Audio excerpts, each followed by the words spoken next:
Zan yi magana. In kana jin tsoro ka dawo cikin mu mana. Dai ba dai zo ka yi ka duka mun aiki bai za a ciki zuwa nake. Gaskiya ko a ina ka faɗe ta, ka samu kima ko bayan ranka a fareta. Wane ne menene yaushe ne a ina ne wane ne dan jarida. Dan jarida, dan jarida. Dan jarida, dan jarida. Dan jarida, dan jarida. Dan jarida, dan jarida. Dan jarida, The king is back.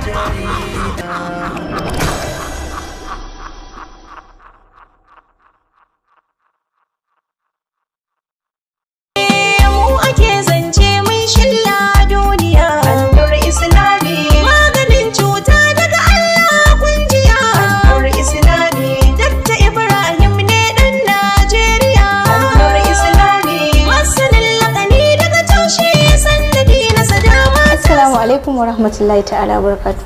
Sunana Aisha Najamu kamar yadda kuka sani. Sunana Khadija Muhammad kamar yadda kuka sani. Alhamdulillah, wassalatu wassalamu ala man la nabiyya ba'dahu. Muna mika sakon godiyar mu ga dimbin kwastomomin mu na fadin duniya masu karbar magunguna daga wannan cibiya mai albarka, suna samun waraka da biyan bukata, musamman shahararren maganin da muka yi wa lakabi da Killing Zakit, wanda magani ne mallakin cibiyar Annur Islamic and Herbal Medicine. Mutane da dama sun yi amfani da maganin nan sun samu waraka daga dukkanin abin da yake damun su. Masu fama da matsala na rashin aihuwa sun yi amfani da maganin mu na Kilinza sun samu biyan bukata. Masu fama da matsala na kankancewan al'aura sun yi amfani da maganin mu na Kilinza, Allah ya ba su lafiya. Masu fama da matsala na cushewar prostate ko kuma prostate enlarge sun yi amfani da maganin mu na Kilinza, Allah ya warkar da su. Masu aikata istimna'i wato masturbation, biyan bukata da kansu, sun yi amfani da maganin mu na Kilinza, sun daina aikatawa cikin yardar Allah. Masu fama da matsala na infection wanda ake kira STD sun yi amfani da maganin mu na Kilinza, Allah ya warkar da su.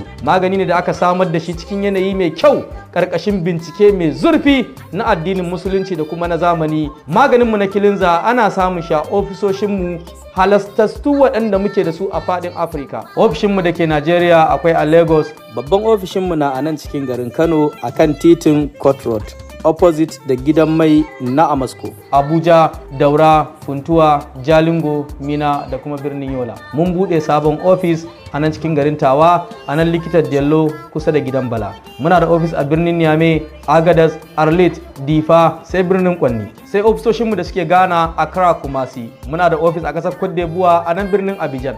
Muna da ofis a ƙasar Kamaru a nan birnin Douala da kuma birnin Gaundare. Sai ofishinmu da ke ƙasar Chadi a nan Injamena. Jama'ar da ke Libya suna iya samun magungunanmu a birnin Misrata, Tripoli da kuma birnin Sabaha. Ko kana nahiyar Europe ko Asiya kana iya ɗaukar lambobinmu, insha Allah za mu sadaka da ingantattun magungunanmu. Da shayi, zuba mun gutta sai ɗin nan.